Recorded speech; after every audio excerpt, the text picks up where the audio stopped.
Okay, here's a video you have to watch. You have to watch this video. This is a good video.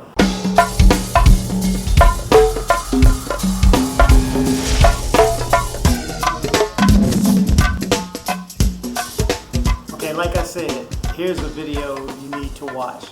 What I did was I took an experience from Airbnb to go up into Comuna 8. So I had a guide actually take me up, tour me around. We took the tram, took the metro to the tram, from the tram to a bus. And the bus up the hill, when I say up the hill, I do mean on an incline like this. So gives you an idea as to how some of those people became living on the side of the mountain. How they got there, whether it was from conflict or not, but a lot of them are farmers. So I have a couple of people that actually explained this. This was awesome. This was an awesome experience to be able to walk through this. I mean, truly, it changed who I am. And I think it changes who you are when you have experiences like this, where you get to see how other people live, which are totally different from, you know, where you come from and what you know. It kind of puts things into perspective as far as, you know, do you need the latest and greatest or whatever new toy or something for your phone or whatever? Do you really need that? I mean, I've seen so many happy people, content with what they have and appreciation of what they have, you know.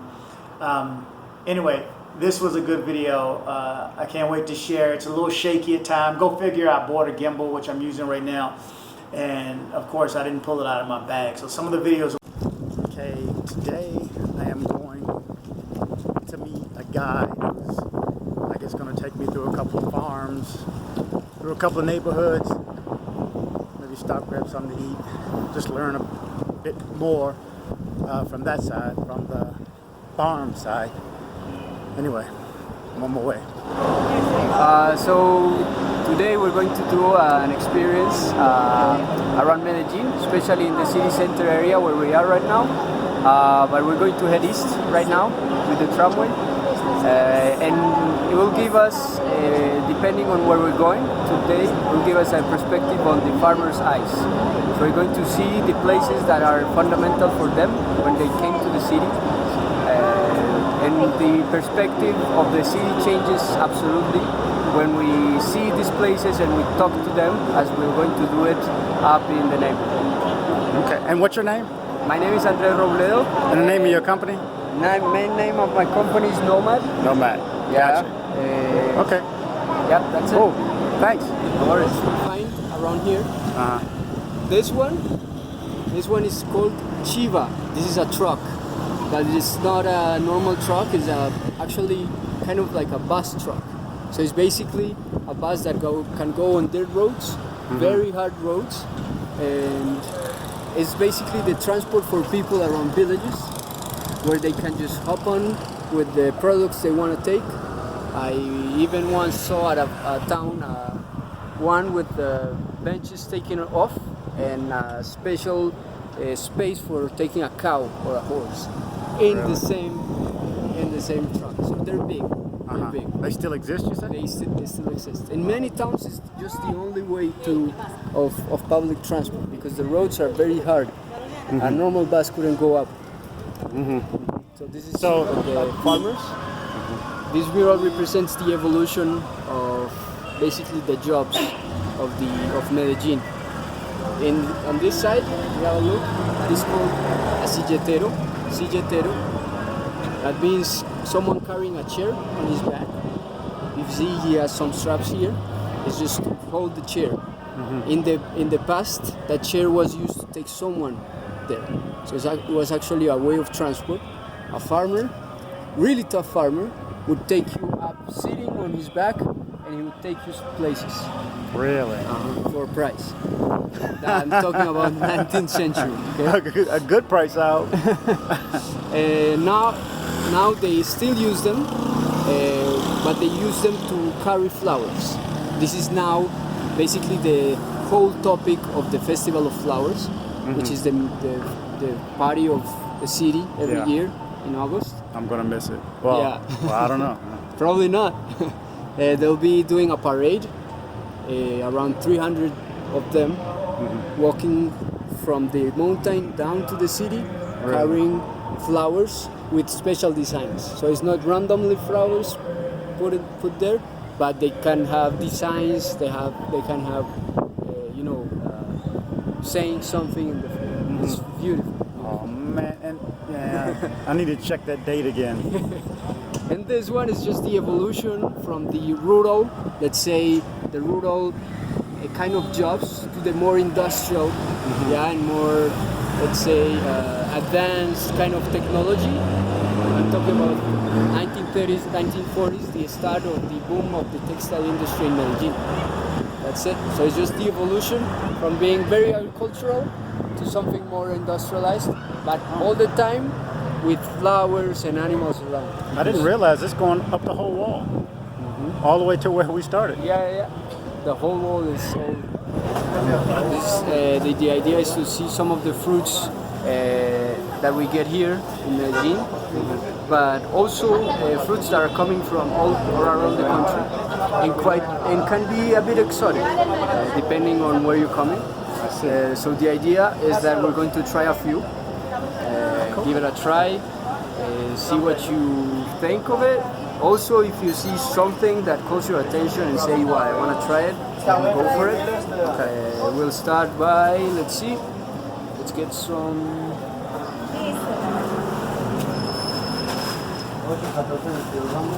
No, me la puedes dar así tal cual que la vamos a comer acá. Lo voy a dar a probar a ver. Okay, I've seen that. Yeah? What is that called? This is called pitaya. It's like a little teeny pineapple on it. ¿Me puedes pasar un cuchillito para abajo? Yeah, so this is the pitaya. Pitaya. That's it. I've seen it. With people from other tours have told me that in some places it's called dragon fruit. Oh, okay. But it's like pink, I think.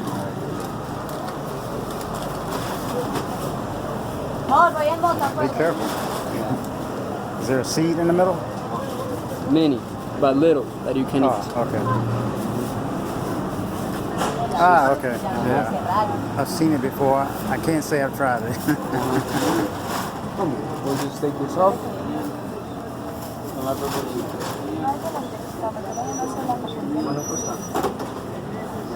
So you don't eat that part. It's like shucking an oyster. Yeah.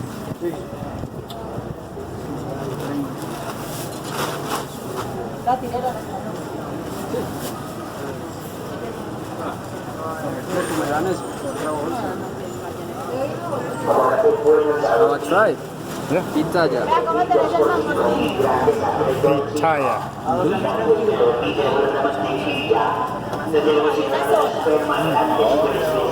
That's good.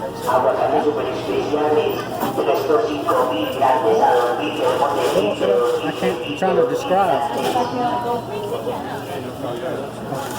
Can't describe the flesh of it. Interesting. Let me think. Maybe like an orange inside the. You know how the orange still has like a casing on each little wedge? That's another one. We'll have to try it. Oye, sale, tenemos que. Go for it. She's offering one. That is good. I would buy that. Okay, gracias. The piece? ¿Cuántas? Uh-oh. Mangostino. If I can get it. Thank you. Gracias. It's very exotic fruit, and we get it by seasons. Is that a nut? It's just the seed of the.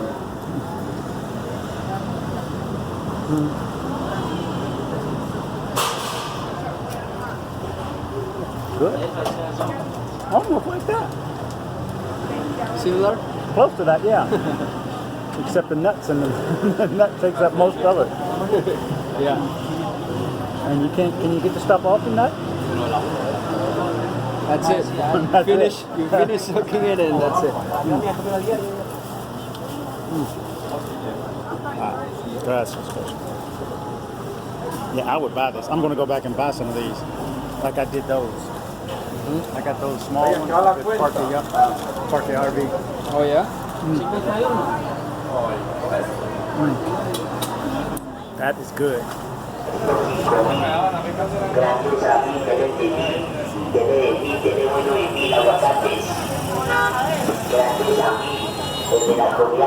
This is a farmer's market that's open on Sunday because a lot of places aren't.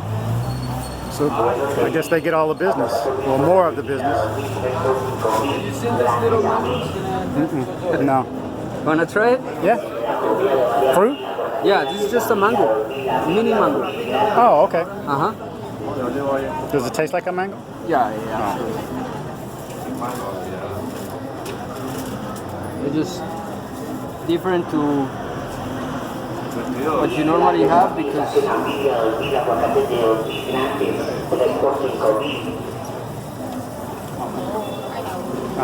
Gracias. just a type of mango. It's a little one.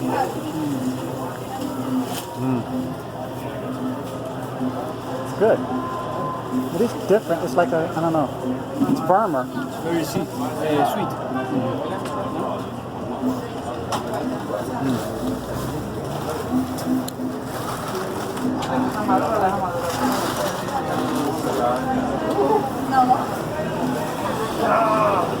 It's good.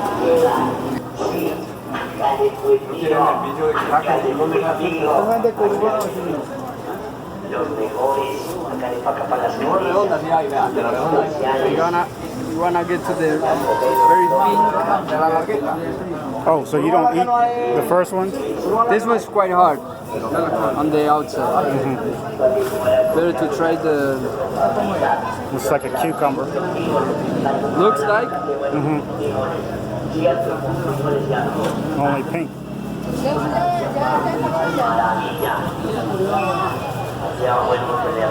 Oh, what do you do with seeds? It's okay to eat them. Swallow? Because you don't chew them, right? Those are pretty big. No, you can just drink eat the whole thing. You eating the outside too?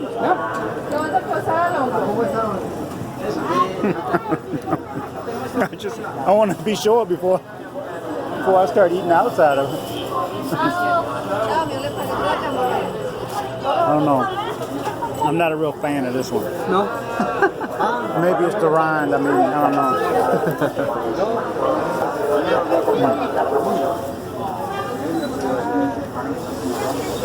And what's that one called? Guayaba pera. Yeah. Not a real fan on that one. No? Maybe if I was in a desert. Theater. Very good theater of the city. Oh, okay. Meaning like plays and. It's a place where they have plays, sometimes concerts as well. Okay. But it's basically a cultural center because they have talks.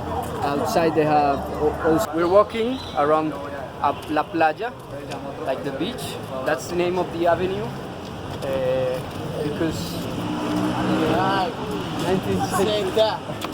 I am SZ. I'm the best in the rap. I hear you. So in the beginning of the 19th century, this used to be the high-class neighborhood. So this was basically the nicest part of the city. It was called the beach because just in the middle of the neighborhood there was a stream. Now it is underneath. They had to do it so they could build bigger roads. I see there's a lot of palm trees too. Right. Yeah. Did they put them in specifically since they called it the beach? No, but it's easy to grow this kind of palms here. So in many parks around the city, we have this kind of palms this way. And basically, it is easy to grow basically any tree in this kind of. So So the fact that we're taking a bus right now to El Faro, the neighborhood we're visiting, is quite a new thing. Around 3 months ago, they just started to go up there. The thing is that the neighborhood we're going is not recognized as part of the city. It was created as an invasion of land, as many other neighborhoods in Medellin. But the city still doesn't recognize this. So they don't provide, for example, water to the neighborhood. They have to find their way to get water. So they were not interested in providing any transport. And the other the companies, they just, it was not on their plans. But the local committee of the neighborhood, which is very strong, just the same people, group that fights over their rights and talk to the city on what they need, fought for a long time to be able to get buses up there, because people were walking, and we'll see after that the hills are crazy. Yeah. And now they're able to get to the neighborhood by bus. So it's quite a new thing and quite an achievement. 3 months, that's recent. That's very recent. For many years, for more than 20 years.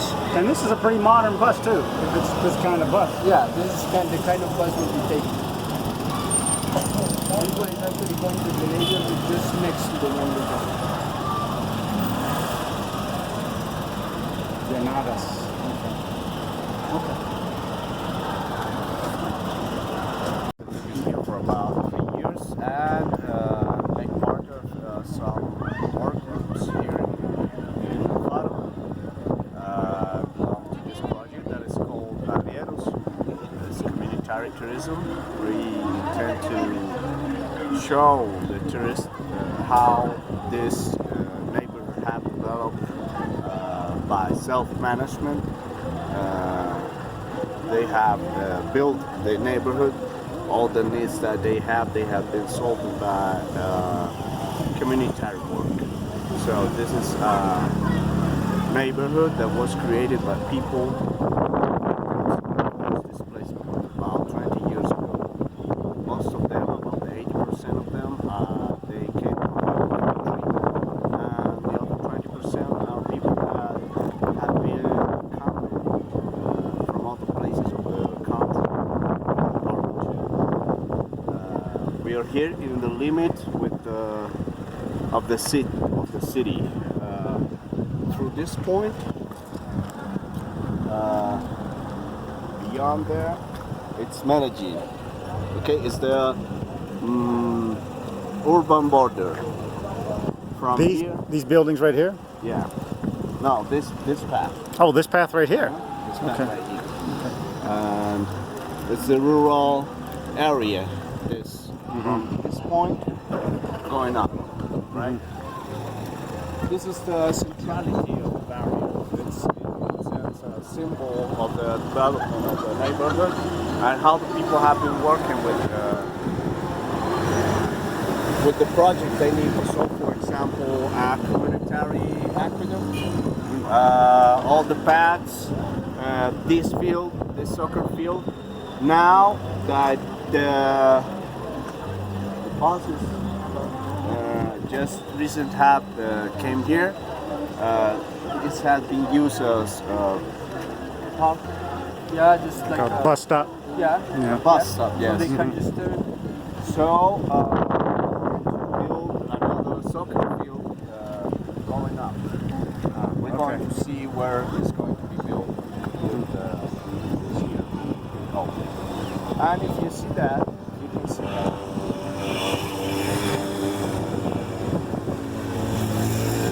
This is a representation of how the people have been working in order to build their neighborhood.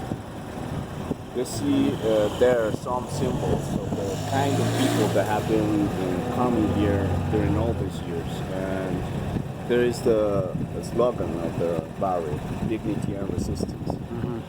We've been working here with another military groups, for example. Those are the names of those groups. Elemento Ilegal, that is a hip hop group that is dedicated to make graffiti art and rap.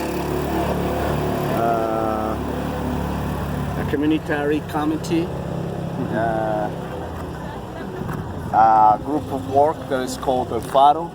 And in this case, for example, arrieros. We have some relations with other organizations in the city, social organizations that have helped us to build these barriers. And as I told you before, most of the 80% of the people came from the country, and they came with them all their traditions. Some of the uses of the land, they came here with those practices. For example, they crop their food, some of their food. They have horses, they have horses, they have sheep. This is the city. They continue practicing some of the things they used to do back in the days in the country. Right? And How long has this been here? Huh? How long have you been here, and how long has the barrio been here? I've been here for about 3 years, as I told you before. Okay. Yeah. Chela, preséntate. Y Marcela. Ahí vamos.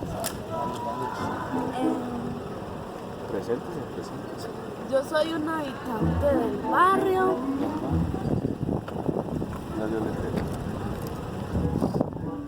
Yo soy una habitante del barrio. ¿Sé quién es hija? Yo soy hija de Don Oscar, el fundador, uno de los fundadores del barrio El Faro. Este barrio lleva como 20 años de haberse nombrado como El Faro, pero él como tal lleva más de 40 años con el nombre, sino que no se le había nombrado, sino hace 20 años se viene escuchando el nombre El Faro, pero él lleva más de 40 años con este nombre. Pues aquí había un paraje. I'm going to need somebody to interpret. So she's saying her name is Marcela. She's daughter of Oscar. Oscar is one of the founders of the neighborhood. We work together with him as well. Many times in the tours he's with us as well. He is part of the same group as Gabriel Arrieros. Marcela was saying that the neighborhood itself has around 20 years, but then basically the area, she was saying that El Faro, the name, has been for around 40 years, but only around 20 ago the neighborhood started to be called like that. Okay. If you want, we continue going up. Okay. What is your name again? Rob. Rob. Where you're from? Corto por Roberto. Washington D.C. and Houston, Texas right now. Yeah. What do you do for living? Sales. Another hill. Oh, here we go. Okay, I'm going to stop the video right here. Like I said, this is a good video. I'm going to have to break it into segments because I think I'm at like 24 minutes right now. So, yeah, there'll be a part 2 or even possibly a part 3. The part 3, well, whatever the last part is that has the bus going down the hill, worth watching. But thanks for watching.